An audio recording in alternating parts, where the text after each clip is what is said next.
2 सत्र की थोड़ी-सी कमज़ोरी के बाद आज सँभलने की कोशिश है। हालाँकि चूँकि एजीएम आज है, फ़ोकस वहाँ पर होगा।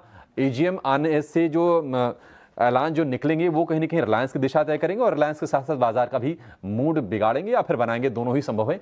वहाँ से क्या निकल के आता है इस पर निर्भर है। लेकिन रिलायंस की एजीएम में फ़ोकस कहाँ पर होगा, क्या उम्मीदें हैं, ये बताने के लिए हमारे सहयोगी सौमित सरकार हमारे साथ जुड़ गए हैं। सौमित बताइए, हमेशा की तरह रिलायंस का एजीएम इस बार भी बहुत क्रूशियल, सबकी निगाहें मुकेश अंबानी पर होंगी। क्या ऐलान उम्मीद हम करके चल रहे हैं? क्योंकि जियो फाइनेंशियल को लेकर और टेलीकॉम को लेकर खास नजरें होंगी। बराबर दो कंपनी रिलायंस और जियो फाइनेंशियल सर्विस। हालांकि इन्वेस्टर्स की एक्सपेक्टेशंस ऐसी भी काफ़ी म्यूटेड है इस बार के एजीएम से, बट इन सेक्टर्स के बारे में कुछ एक्सपेक्टेशंस आने की ऐसे एक्सपेक्टेशंस है, और अगर आ भी जाती है तो काफ़ी पॉजिटिव हो सकता है कंपनी की तरफ से।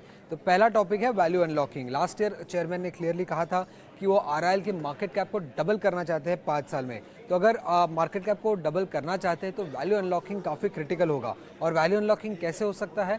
रिलायंस का जो दो आर्म है, बड़े सबसे आर्म रिटेल और टेलीकॉम, इसको अगर वो सेपरेट लिस्टिंग कर ले या इसमें कोई फंड रेज और अनाउंस हो जाए तो थोड़ा बहुत वैल्यू अनलॉकिंग हो सकता है। उसके अलावा काफ़ी कम लोग ये जानते हैं कि आरआईएल के भी रियल एस्टेट एक पोर्टफोलियो है। उनके पास करीब 8,250 एकड़ की लैंड है हरियाणा के झाझर डिस्ट्रिक्ट में। तो इसको भी लेकर अगर कोई अनाउंसमेंट, डेवलपमेंट प्लान्स अगर वो बता दे, कैसे उस लैंड को मोनेटाइज करना चाहते हैं ये बता दे, तो ये पॉजिटिव हो सकता है। अब जियो फाइनेंशियल की हम बात करें, जिसकी हाल ही में लिस्टिंग हुई है, 4 दिन से लगातार सर्किट लगा है, आज सर्किट के बाहर है ये स्टॉक। तो इसके क्या बिजनेस प्लान है आगे जाके, क्या रोड मैप है इस कंपनी को ग्रो करने का, ये जानना बहुत इंपॉर्टेंट होगा। उसी के साथ क्या ऑफिशियल लॉन्च डेट होगा इसके सर्विसेज का, ये अगर कंपनी ने अनाउंस कर दिया तो ये भी काफ़ी पॉजिटिव हो सकता है कंपनी के लिए। उसके अलावा अगर हम देखें तो न्यू एनर्जी बिजनेस जो है, अब आरआईएल ने अपने एनुअल रिपोर्ट में ये कहा कि वो विलिंगली डबल कर सकते हैं इन्वेस्टमेंट अमाउंट। अब 2020 में उन्होंने 75,000 करोड़ का कैपिटल एक्सपेंडिचर का अनाउंसमेंट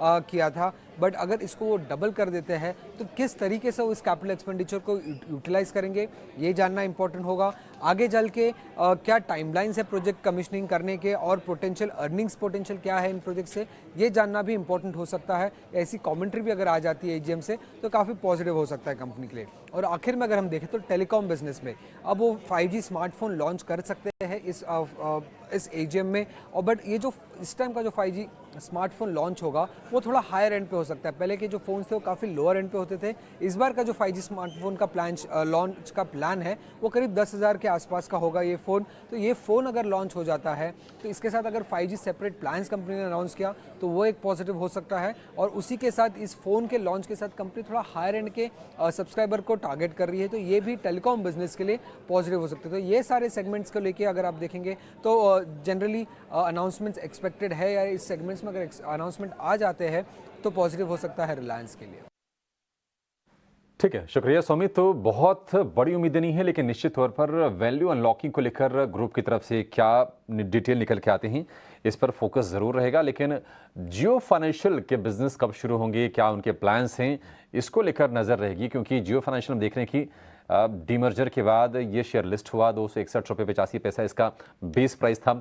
4 दिन की लगातार लोअर सर्किट, उसके बाद 5वें दिन से थोड़े से संभलने के संकेत हमें आने लगे। हालांकि अभी भी 15 करोड़ के सेल ऑर्डर की बातचीत निकल के आ रही थी जियो फाइनेंशियल को लेकर। हालांकि आज भी 2% के आसपास की तेजी है, 220 रुपये के आसपास के भाव इस शेयर के दिख रहे हैं। गिरीश जी, एक कमेंट आपसे रिलायंस पर भी चाहेंगे और एक जियो फाइनेंशियल पर भी।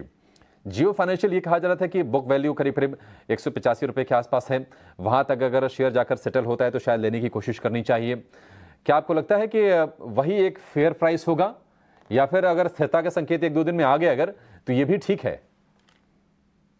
देखिए, आज बिकॉज हम पहले भी बात वही कर रहे थे कि आज का जो स्टेटमेंट्स आते हैं उनके ऊपर सब कुछ डिपेंड करेगा कि हम जियो फाइनेंशियल्स में आगे कैसे मूवमेंट्स करते हैं। हालांकि जियो फाइनेंशियल्स को लेके जो इनके पैरामीटर्स लेके आए थे कि हम ब्लैक रॉक के साथ कोलैबोरेशन ऑलरेडी इन्होंने कर दिया है, अपार्ट फ्रॉम दैट और दूसरे फंड मैनेजर्स के साथ भी काफी कोलैबोरेशन कर रहे हैं। एसेट मैनेजमेंट की कंपनीज के लिए एक्सपांशन प्लान लेके आएंगे, अप्रोक्सीमेटली कुछ 35 सिटीज के ऊपर स्टार्टिंग में शुरू करेंगे। तो ओवरऑल प्लानिंग तो सब बहुत अच्छी दिखाई है, बट आज का जो मैनेजमेंट कमेंट्री आती है उससे आई थिंक बहुत सारी चीजें क्लियर हो जाएंगी कि हमें जियो फाइनेंशियल्स के अंदर कैसे मूव करना है। रही बात लेवल्स ऑफ ज्वाइनिंग की, तो मुझे जो लेवल दिखाई देता है, जैसे कि मेरी पहले भी बात हुई, 200 से लेकर 205 207 तक के जो लेवल है वो मुझे अच्छे दिखाई देते हैं। अगर किसी को भी लॉन्ग टर्म नजरिया रखना है जियो फाइनेंशियल के अंदर, क्योंकि बैकएंड बहुत अच्छा है, स्ट्रॉन्ग बैकएंड है, कैश रिच कंपनी है, फंडिंग को लेके कोई भी प्रॉब्लम नहीं है कंपनी के अंदर, ऑलरेडी क्लाइंट बेस, अगर हम रिलायंस और रिलायंस रिटेल का ही क्लाइंट बेस देखें तो ये ऑलरेडी एक बहुत बड़ा क्लाइंट बेस है। तो यही क्लाइंट बेस को अगर फोकस में रख के कर सकते हैं तो डेफिनेटली जियो फाइनेंशियल ले सकते हैं। बट मेरा सजेशन अभी भी वही रहेगा कि इमीडिएटली किसी को कोई बाय नहीं करना चाहिए, एक बार मैनेजमेंट कमेंट दिया जाए, फिर क्या लेवल सामने आते हैं उसके ऊपर और नजर करें। ठीक है, मैनेजमेंट की कमेंट्री पर नज़र रहेगी, उसके बाद ही रिलायंस में या फिर जियो फाइनेंशियल में कोई रणनीति बनाने की सलाह है।